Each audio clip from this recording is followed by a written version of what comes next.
வணக்கம். ரெமி கிச்சனுக்கு உங்களை வரவேற்கிறேன். இன்றைக்கி நம்ம வீட்டில் கிருஷ்ண ஜெயந்தி, விநாயகர் சதுர்த்தி, சரஸ்வதி பூஜைலாம் வந்தால் நிறைய அவலெல்லாம் வாங்குவோம். அது நிறைய மீதி ஆகிடும். அதை என்ன பண்ணுறதுன்னு யோசிப்போம். அதை நம்ம வீட்டில் இருக்க குழந்தைங்களுக்கு இந்த மாதிரி ஹெல்த்தியாக ஏதாவது செய்து கொடுத்தா அவங்க சாப்பிடுவாங்க. இது நீங்கள் ஸ்டவ்லெல்லாம் வைக்கவே வேண்டாம். வேண்டிய அளவுக்கு அவலை இப்படி போட்டுக்குங்க. ஒரு பாத்திரத்தில் போட்டுட்டு இப்படி போட்டுக்கலாம். இது நமக்கு எதுக்காக செய்கிறோன்னா, இது அப்போல்லாம் எல்லார் வீட்லேயுமே அரிசியெல்லாம் கடையில் போய் வாங்க மாட்டாங்க. வீட்டிலே விளையும், நெல் விளையும். அப்போ அவங்க என்ன பண்ணுவாங்க, அதை மிஷினில் கொடுத்து அதை இது பண்ணி வீட்டில் அவிச்சு அதை ஆற வச்சு இது பண்ணி காய வச்சு அப்புறம் மிஷினில் கொடுத்து அதை நெல்லை கொண்டு போய் அரிசியாக வாங்கிட்டு வருவாங்க, செய்துட்டு வருவாங்க. அதை மிஷினில் கொடுத்து க்ளீன் பண்ணி எடுத்துகிட்டு வருவாங்க. கைக்குத்தல் அரிசி சொல்லுவாங்க, அதுதான் சாப்பிடுவாங்க. சிவப்பு அரிசி தான் ரொம்ப சாப்பிடுவாங்க, ரொம்ப ஹெல்த்தியானது. இப்போ நம்ம அதெல்லாம் சாப்பிட்றதில்ல.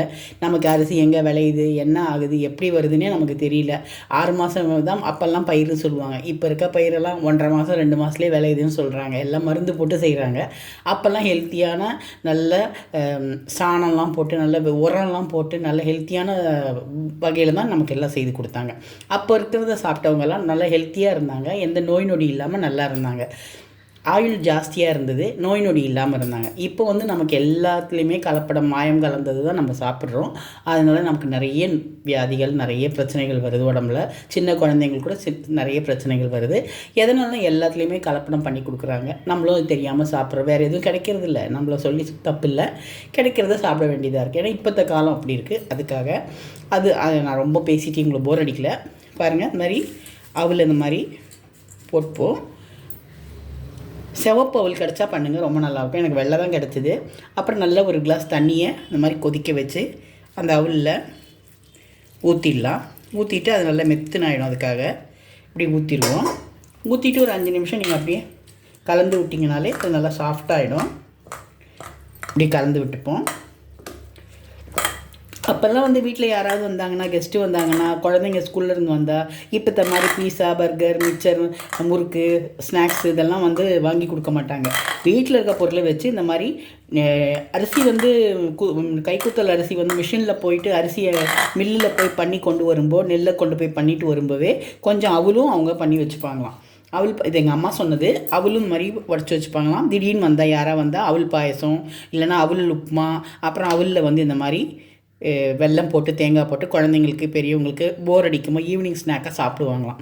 அப்போல்லாம் அவங்கெல்லாம் அப்படி தான் சாப்பிடுவாங்க. நேந்திரப்பழம் வீட்டிலே வாழை மரம் இருக்கும், பழம் பழுக்கும். அந்த வாழைப்பழத்தை கொடுப்பாங்க குழந்தைங்களுக்கு. இந்த மாதிரி அவல் கொடுப்பாங்க.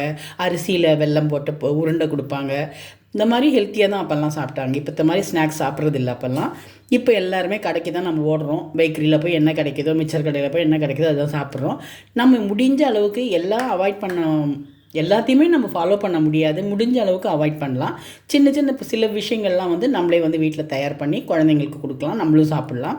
எல்லாம் நம்ம ஃபாலோ பண்ணி பழைய காலம் மாதிரி இருக்க முடியாது. இருந்தாலும் சில விஷயங்களை நம்ம ஃபாலோ பண்ணலாம். இந்த மாதிரி அவல் பாருங்கள், இப்போ நல்லா சாஃப்டாகிடுச்சு, ஊறிடுச்சு. இந்த அவலில் நான் கொஞ்சம் வெல்லம் இது பண்ணி வச்சுருக்கேன். அந்த வெல்லத்தை போட்டுப்போம். எல்லாம் ஃபாலோ பண்ணி நம்ம அதே மாதிரி பக்காவாக பழைய காலம் மாதிரி இருக்க முடியாது. காலத்துக்கு ஏற்ற மாதிரி மாறணும். இருந்தாலும் ரொம்ப இந்த கெமிக்கல் உலகத்தில் இல்லாமல், ஆர்டிஃபிஷியலாக இல்லாமல் கொஞ்சம் இயற்கையானதெல்லாம் நம்ம சிலதெல்லாம் சாப்பிட்றது உடம்புக்கு நல்லது. கொஞ்சம் ஃபாலோ பண்ணலாம். நிறைய முடியலனாலும் கொஞ்சமாவது ஃபாலோ பண்ணலாம். அதுக்காக தான் நான் அதை சொல்கிறேன். அதுக்காக எல்லாருமே கடைக்கே போகாமல் எதுவுமே சாப்பிடாமலாம் இருக்க முடியாது. சில சமயங்களில் முடிஞ்ச அளவுக்கும் நம்மளால் வீட்டில் இருக்கிறத வச்சு ஹெல்த்தியாக சமைச்சு சாப்பிட்றது ரொம்ப நல்லது. அதுக்கப்புறம் தேங்காய், நான் கொஞ்சம் தான் தேங்காய் எடுத்திருக்கேன். தேங்காய் இன்னும் கூட நிறைய போட்டுக்கலாம். தேங்காய் திருவுனது, கொஞ்சம் ஏலக்காய் சுக்கு பொடி, அதனால் டைஜஷனுக்கு நல்லது இல்லையா, அதனால் இப்படி மிக்ஸ் பண்ணிவிட்டு குழந்தைங்களுக்கு கொடுத்தீங்கன்னா, வீட்டில் பெரியவங்களுக்கு கொடுத்தீங்கன்னாலும் நீங்களும் சாப்பிட்லாம். ரொம்ப நல்லது. காலையில் டிஃபனாக கூட சட்டுன்னு நமக்கு டிஃபன் இல்லைனா கூட இந்த மாதிரி பண்ணிவிட்டு சாப்பிட்லாம். ஈவினிங் ஸ்நாக்காக கூட சாப்பிட்லாம். எவ்வளோ நல்லா இருக்கு பாருங்கள், சாஃப்டாக நல்லாயிருக்கும். இதில் இனிப்பும் இருக்குது, தேங்காவோட டேஸ்ட்டும் இருக்கும். சிவப்பு அவலில் பண்ணிங்கன்னா ரொம்ப நல்லாயிருக்கும்.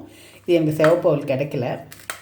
அது மாதிரி எல்லார் வீட்லேயுமே அவல் மீந்து போகும். மீந்து போகிறத என்ன பண்ணுறதுன்னு தெரியாமல் யோசிச்சுட்ருக்கீங்க, இந்த மாதிரி அவல் இந்த மாதிரி ஊற வச்சு குழந்தைங்களுக்கு கொடுத்து பாருங்கள். எல்லோரும் சாப்பிடுவாங்க. இது ரொம்ப ஹெல்த்தியானது. இப்போ இல்லை, நம்ம முன்னோர்கள்லாம் இதெல்லாம் சாப்பிட்ருக்காங்க. நம்மளும் அதை கொஞ்சமாவது ஃபாலோ பண்ணலாம். அதுக்காக தான் உங்களுக்கு இதை நான் காமிக்கிறேன். இது யாருக்கும் தெரியாதது இல்லை. இப்போத்த குழந்தைங்களுக்கு தெரியாது, முன்னாடி இருந்த பெரியவங்களுக்கெல்லாம் தெரியும். எங்கள் அம்மாலாம் எங்களுக்கு சின்ன வயசில் இந்த மாதிரி கொடுத்துருக்காங்க. நீங்களும் உங்களால் முடிஞ்ச வரைக்கும் உங்கள் குழந்தைங்களுக்கு இப்படியெல்லாம் செய்து கொடுத்து பாருங்கள். அவங்களும் நீங்கள் இன்ட்ரெஸ்ட்டாக செய்து கொடுத்தீங்கன்னா அவங்களும் சந்தோஷமாக சாப்பிடுவாங்க. டேஸ்ட்டாக இருந்தால் எல்லாருமே சாப்பிடுவாங்க. இந்த மாதிரி செய்து கொடுத்து பாருங்கள். இது மாதிரி செய்து சாப்பிட்டு எப்படி இருக்குன்னு சொல்லுங்கள். முடிஞ்ச அளவுக்கு கடையில் இருக்கிற பொருள்களை சாப்பிடாமல் இந்த வீட்டில் இருக்கிறத வச்சு நம்ம செய்து கொடுக்கறது ரொம்ப ஹெல்த்தியானது. இப்படி அவல் இந்த மாதிரி ஊற வச்சு சுடு தண்ணி போட்டு ஊற வச்சு வெல்லம் தேங்காய் போட்டு கொஞ்சம் சுக்கு பொடி இருந்தால், சுக்கு ஏலக்காய் பொடி இருந்தால் போட்டு கொடுங்க. ஈவினிங் ஸ்நாக்காக சாப்பிடுங்க. ரொம்ப நல்லது. இதை நீங்களும் ஃபாலோ பண்ணுவீங்கன்னு நான் நினைக்கிறேன். ரெமி கிச்சன் எல்லோரும் சப்ஸ்கிரைப் பண்ணுங்கள், லைக் பண்ணுங்கள், ஷேர் பண்ணுங்கள். தேங்க்யூ.